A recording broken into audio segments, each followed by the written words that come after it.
அனைவருக்கும் வணக்கம். FICCI Tamil Nadu, CREDAI Tamil Nadu Chennai சேர்ந்து இன்றைக்கி ரியல் எஸ்டேட் இன்வெஸ்ட்மெண்ட் சம்மிட்ன்ற ஒரு விழாவை வந்து முன்னெடுத்திருக்கோம். இது வந்து தமிழ்நாட்டோட ரியல் எஸ்டேட் ரெசிடென்ஷியல் மட்டும் இல்லை, ஹாஸ்பிட்டாலிட்டி, கமர்ஷியல், வேர் ஹவுசிங், சஸ்டைனபிள் டெவலப்மெண்ட், இந்த வேரியஸ் டாபிக்ஸில் வந்து இன்றைக்கி எக்ஸ்பர்ட்ஸ் அண்ட் இண்டஸ்ட்ரி லீடர்ஸ் வந்து பேசினாங்க. இன்று நாள் முழுவதும் ரியல் எஸ்டேட்டை வந்து தமிழ்நாடு பொருளாதாரத்துக்கும் தமிழக மக்களுக்கும் எந்த வகையில் பலனளிக்கும் என்பதை குறித்தான நாளாக இருந்தது.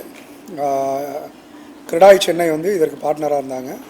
தமிழ்நாடு ரெரா சேர்மன் திரு சிவ் தாஸ் மீனா IAS ரிட்டையர்ட் அவர்கள் சீஃப் கெஸ்ட்டாக கலந்துட்டு அவரோட கருத்துக்களையும் இங்கே பகிர்ந்தார். இண்டஸ்ட்ரிக்கு வந்து ரெரா சார்பாக உறுதுணையாக இருப்போம் என்றது உறுதியும் அளித்துள்ளார். கோவிடுக்கு அப்புறம் பார்த்திங்கன்னா மக்களோட எதிர்பார்ப்பு வீடு அப்படின்ற ஒரு ஹவுஸ்ன்ற எதிர்பார்ப்பு வந்து நிறைய மாறி இருக்கு. கோவிடுக்கு அப்புறம் வந்து நிறைய பேருக்கு வந்து ஒரு பெரிய ஸ்பேஷியஸான வீடு தேவைப்படுது, வீட்டுக்குள்ளேயே ஒரு ஒர்க்கிங் ஸ்பேஸ் தேவைப்படுது. அதே மாதிரி எல்டர்லி ஹோம் கேர்ன்றது வந்து ரொம்ப அதிகமாக வந்துட்டுருக்கு. முன்னாடி வந்து வாழ்வதற்கு என்பதை தாண்டி இன்றைக்கி வந்து லைஃப் ஸ்டைல் என்ற ரீஜனுக்கு வந்து real estate நகர்ந்துட்டுருக்கு.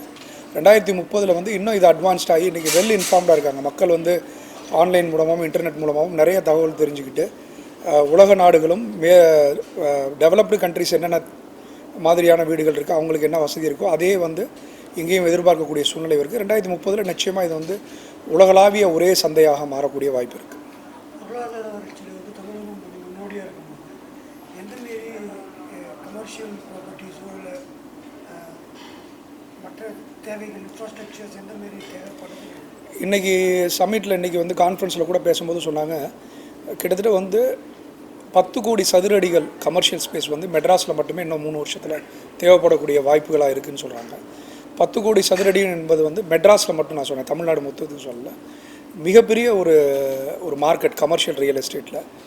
Great A office என்ன சொல்லப்படுகிறது. முன்னாடி எப்படின்னா ஒரு ஆஃபீஸ்னால் ஒரு சின்ன இடத்துல 4 டேபிள் போட்டு வேலை பார்க்கக்கூடிய இடமெல்லாம் மல்டிநேஷ்னல் கம்பெனிஸோட இன்டர்வென்ஷனாக இருக்கட்டும், கார்ப்பரேட் கம்பெனிஸ், இன்றைக்கி சிறிய நிறுவனங்கள் கூட தன்னோட எம்ப்ளாயிஸை வந்து ஒரு வசதியான ஒரு இடத்துல வேலை பார்க்கணும், ப்ரொடக்டிவிட்டி இன்க்ரீஸ் பண்ணணும்னு நினைக்கிறாங்க. அதனால் கமர்ஷியல் ரியல் எஸ்டேட் வந்து அடுத்த ஒரு 5 ஆண்டுகளில் மிக குறைந்தது 2 மடங்கு மேம்படுன்றதை என்னோட எதிர்பார்ப்பாக இருக்குது.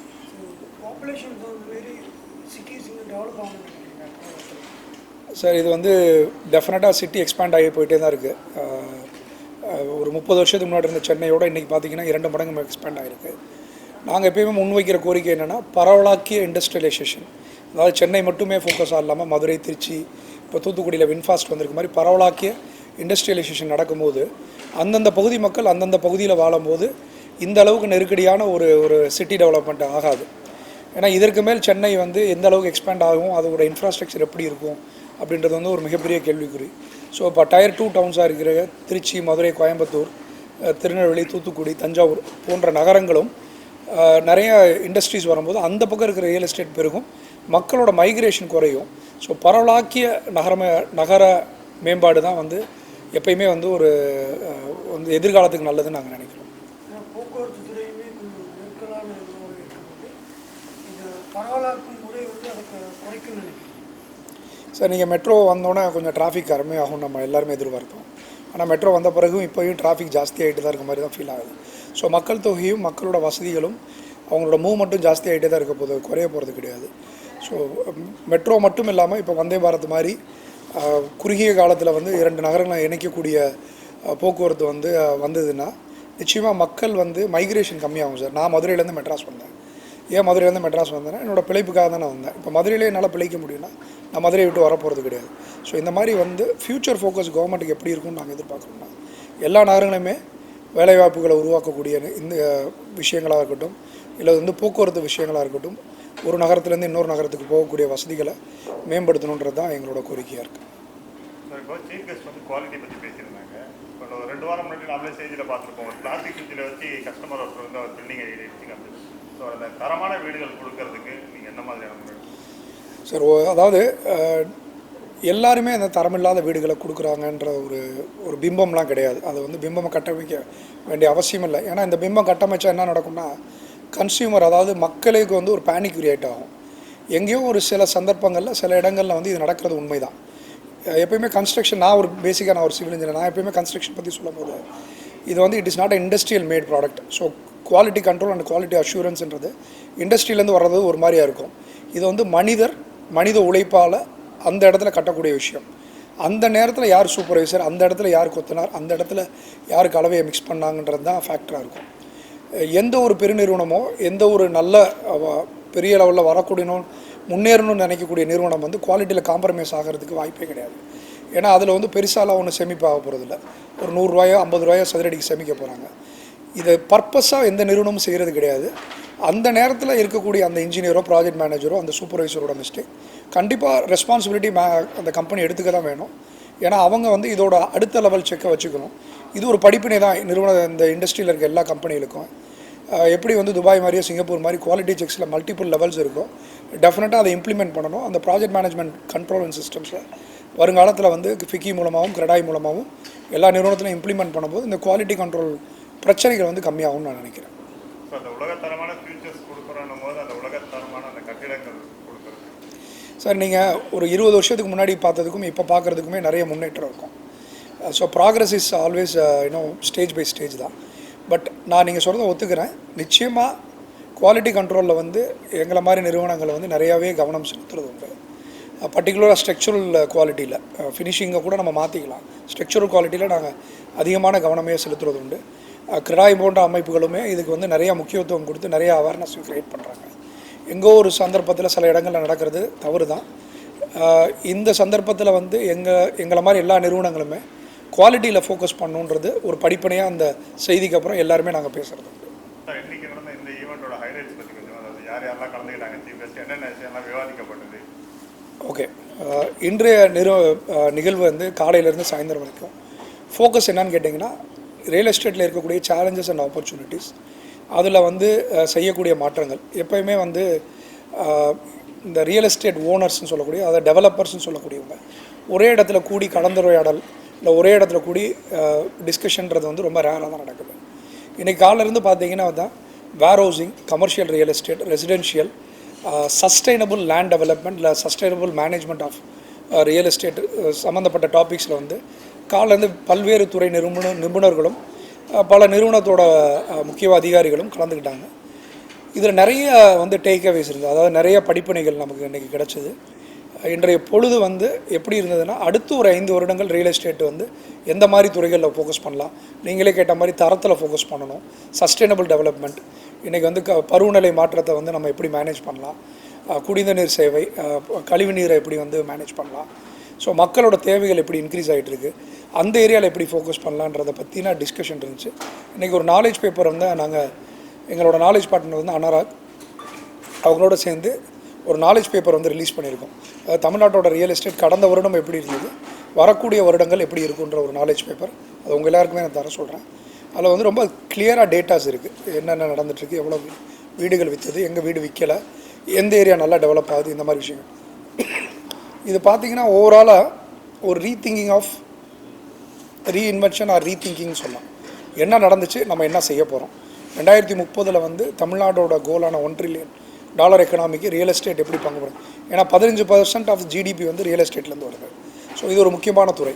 இந்த துறை வந்து இந்த முன்னேற்றத்துக்கு எப்படி வழிவகுக்கலாம், துறை சார்ந்த எங்களை மாதிரி ஆட்களுக்கும் எங்களுடைய பிரச்சனைகளை வந்து களைவுறதுக்கு என்ன வழிகள் இருக்குது, இதை பற்றின விஷயங்களை தான் காலையிலேருந்து மாலை வரைக்கும் நம்ம கலந்துரையாடலாம். Thank you. Real estate needs to do and how it needs to contribute. So thanks to the team and thanks to my colleague Sanjay, who's always championed this cause.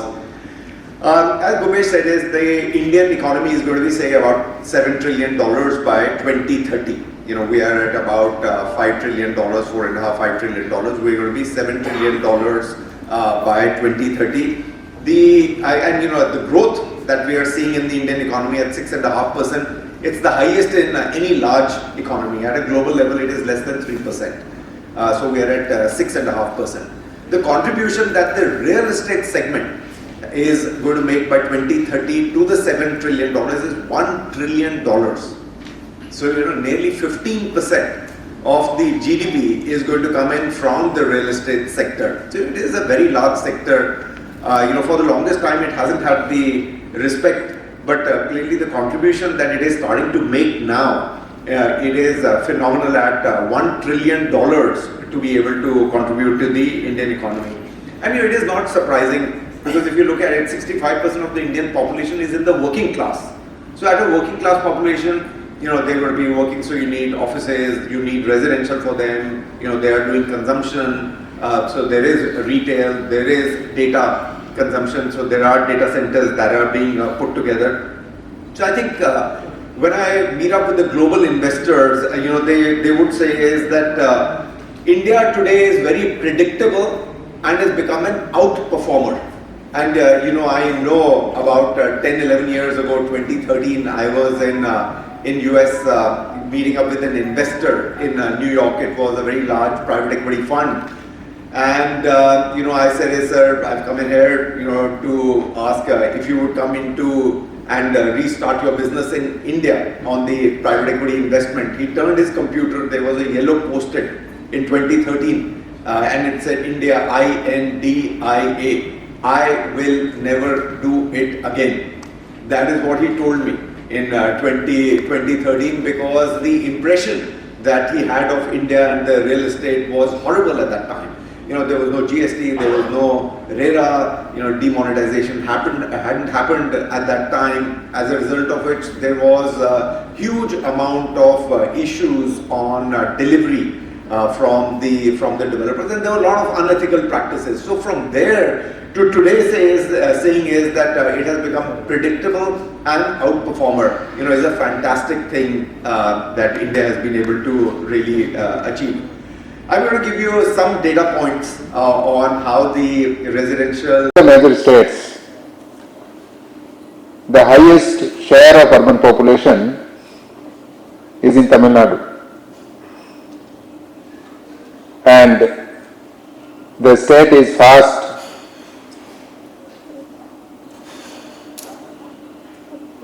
moving towards further urbanization. Chennai continues to be the center, but rapid urbanization is taking place in Tier 2 cities, Madurai, Coimbatore, Tiruchirappalli, Salem, Erode. You name a city and you will see that lot of activities are taking place there. So therefore, this is very important that the events like this are organized and we deliberate. I would like to urge you, see, the champions of the real estate sector, we should really think that rather than building some cities, the compilation of the buildings, that is not a city. We must make our cities livable. House is one part of that, but along with the house, the common spaces, the public spaces. So whether within the premises, within the development which we are putting in place, or it is outside. So it is the responsibility of all the stakeholders, whether it may be a real estate promoter, a construction company, the government agencies, local bodies. Each of these stakeholders have to collaborate. We have to work together. And only then we can see that we are not only constructing the buildings, but we are constructing the spaces, we are constructing the places which are livable. The real estate sector is doing very well in our state. The share of the real estate sector in the services sector, it is part of the services sector. So in 23-24 it was around 7.5 to 8%, but in 24-25 it contributed more than 12% to the services sector. Especially in Tamil Nadu, the real estate sector is doing very well. In Chennai in 2025, it is estimated that the growth of real estate sector is around 20%. It is one of the fastest moving real estate market in the country. When we compare the other metros with Chennai, Chennai is the only metropolitan city where there is positive growth, and it is tremendous growth. Even the prices of the residential properties, residential as well as commercial, in last 1 year, when we compare 24 to 25, there was a jump of nearly 16% in Chennai. So that shows that the state is doing very well, and it is corroborated by other indicators. Take example of the GDP growth rate. In the year 23-24, the national GDP average is around 6.5%, whereas Tamil Nadu's GDP grew at a phenomenal rate of 11.19%, the real GDP growth. 6.5% is the national average, 11.19% is the state's GDP growth. Lot of projects are taking place. Take example of the Chennai Metro Rail. More than 100 kilometers in phase 2 is under construction. I think it is about 119 kilometers or so, which is under construction under phase 2. Sometimes I travel by metro rail, and in evenings you will find that this is already evening times. We can see that yes, the city is now moving towards metro rail.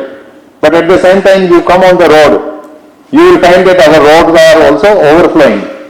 I am sure when the second phase of the metro is over, complete, then the ridership will increase manifold. If we compare last few decades, so like 1999 to 24-25, the increase in the residential properties in Tamil Nadu is gone something like 26-27 fold increase in the residential units. Whereas in commercial space, it has increased by 50 fold. In the first half year of 25, the city has absorbed around 5.5 million square feet of commercial space, and it is anticipated that by late 2026, the city will have 100 million square feet commercial space. And as Mr. Mohammed Ali mentioned, that there will be huge demand.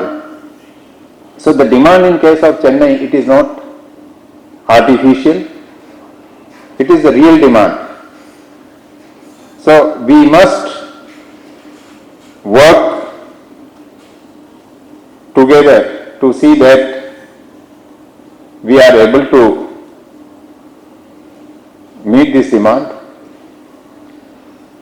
Lot of opportunities are there, and at the same time there are enormous challenges. One of the biggest challenges before us is the availability of the land. Among large states, the population ours is one of the highest population density. Yesterday I was there in Jaipur.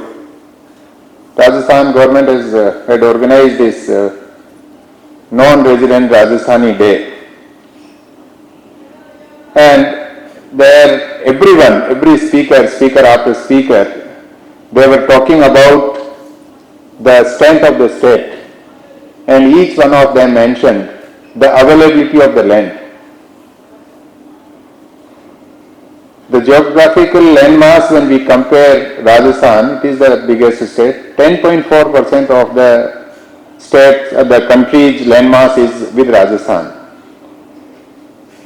Leaving Arunachal or maybe land, Ladakh, per capita availability of the land is maximum there. But when we look at our state, we have so many positives. The biggest thing what industry requires is skilled manpower, and we are leader in that. The infrastructure, availability of the infrastructure, the industrial ecosystem, the connectivity,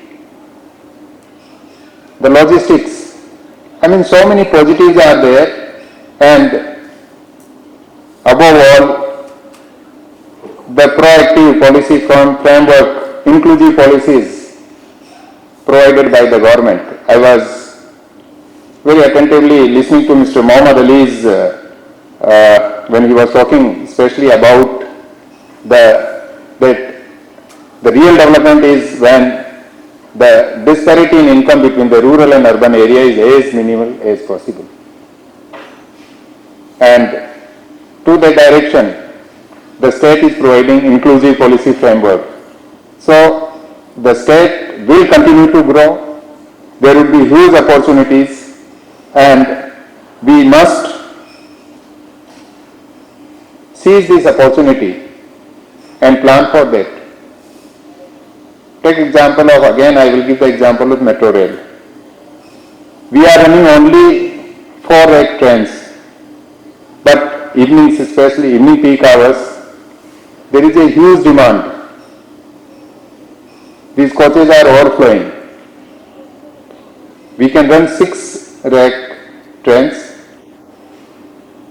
but of course we need to get additional coaches for that. That of course the CMRL is planning. What I am saying, in advance if we plan like 2030, 2040, what is going to be the demand? For that we must plan today, we must prepare today, because overnight we can't create the infrastructure. So we should be prepared for that. I am sure during the course of day you must have had very fruitful deliberations.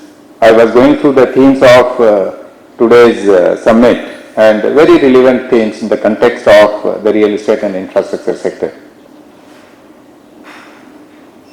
The regulator, I mean, as RERA, we have some part. For example, in the real estate, that yes, as regulator, we should also provide some kind of policy direction. We should work with the stakeholders, and we are doing that. The objective of a regulator should not only to draft some rules, regulations, some norms, and then just you forget, and suddenly one fine morning there may be some chaos in the system. And then you look at those, that these were the directions or these were the regulations we had, the norms we had issued, and you have not followed it. Perhaps that is not good. The regulator should continuously work with the stakeholders. Regulator should oversee, and that we are doing. Very regularly we are having consultations with the stakeholders. We have a system of obtaining this quarterly progress reports, QPRs. Right now these QPRs are submitted in physical form, but very soon we are going to make it online and also provide the data to the stakeholders. Based on the QPRs, we want to share the data with the public, with the planners, with the developers, so that you can use what kind of projects are already in pipeline, how many projects, how many units are under construction, how many units have been booked, how many units are still balance vacant, so that you can plan. So this is what we are working, this is work in progress, but very soon we will put that in the public domain, we will provide that information to you, so you will be in a better position to plan, you will be better informed, and that will help in for future projects.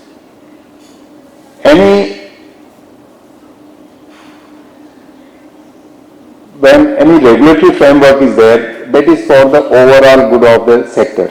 Many times these regulators are looked at thinking that, okay, they are there to create some kind of hurdles, some barriers, but in true sense, the regulators are the enablers. We must see the regulators as enablers, and that is possible when regulator and other stakeholders, the consumers, the promoters, regulators should work together. And we are trying to do that. And if we continuously work together, I am sure that the transparency will improve. Ultimately, the consumer will benefit from that.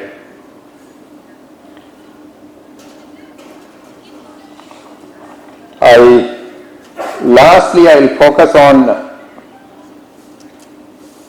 the sustainability, the resilient infrastructure. Chennai and many other cities in our state, we frequently face flooding.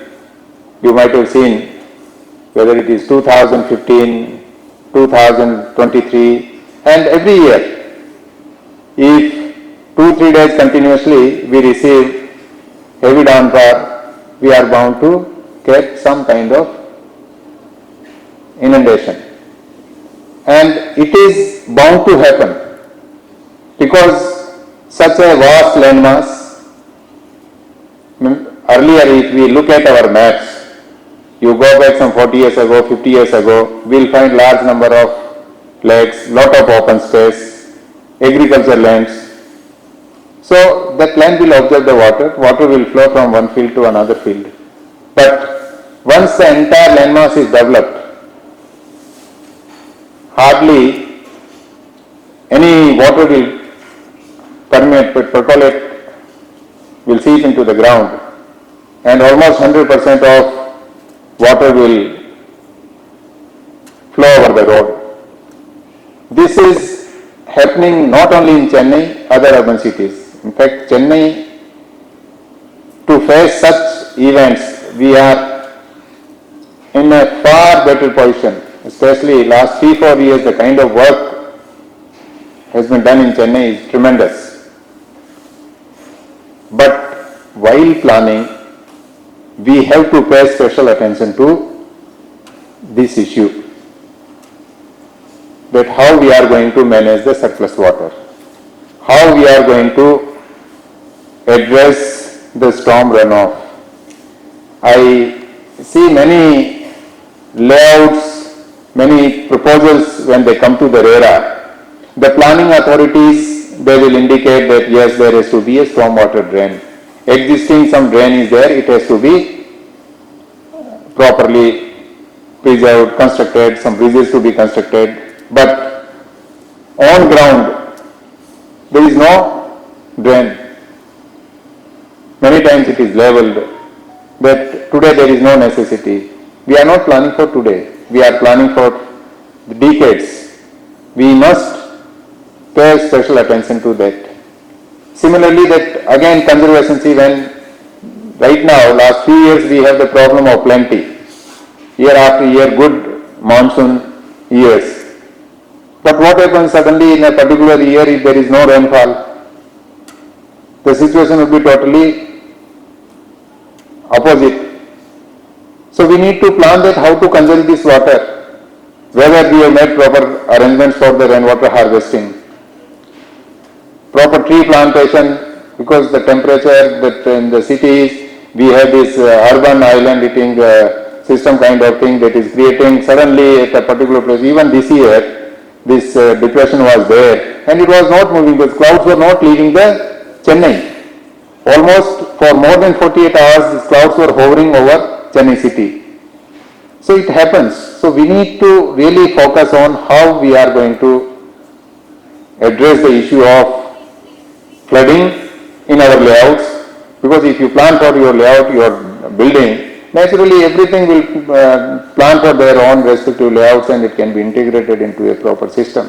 And also how we are going to conserve as much water as we can, and also reuse of the water. In fact, this is the time we must plan dual piping system for all our multi-story buildings. We should have dual piping system. Whatever used water we have in our premises, we should treat and use it for, say, non-potable purposes. This is happening in many places, but as a principle we must do that. Only then we can make our places livable. Special attention to be given to the requirement of the children and the elderly. So these are issues relating to for creating resilient infrastructure. The quality of the buildings. Even after 5 to 10 years, in many buildings, you can see that entire reinforcement in the open areas, whether you go to the stilt or some other place, you will see that it is exposed. Inside the apartment, everything would be fine. But something which is exposed to the nature, exposed to the weather, you can see that it is gradually coming out, the plaster is given the way, the reinforcement is exposed, the roads are getting corroded, and after some time it is bound to, one day it is bound to collapse. So are we planning our buildings for just 30-40 years, not even one generation? The way the longevity is increasing, if we plan the building for 30-40 years in our lifetime, we have to have 2 houses. So what kind of infrastructure we are creating? Our state, you can see something like 500, 600-year-old structures. Our temples are testimony of that. If in that era, without modern technology, if we could construct that kind of structures, why can't we plan today? So really, this is, I appreciate Mr. Muhammad Ali, and I think you should start in your company. You should think, and I really appreciate the kind of structures they create, unique. So we must focus on these issues. Profitability, yes. Whatever you and me are doing, we are doing for earning some money. I work for salary. You work that at the end of the project or end of the day, we must have the bottom line, top line and bottom line, that is to speak. But we should also focus that yes, we must earn money, but at the same time, we must produce a good product. We must take pride in the product we produce. And maybe when you look at those structures after 30-40 years, still standing as it was on day one, that is the kind of joy you will get would be unparalleled. So let us work together, create good resilient infrastructure. The opportunities in the state are immense. The kind of opportunities in Tamil Nadu we have for real estate and infrastructure, it is unparalleled. We need to tap this opportunity. We are talking of 1 trillion economy by 2030.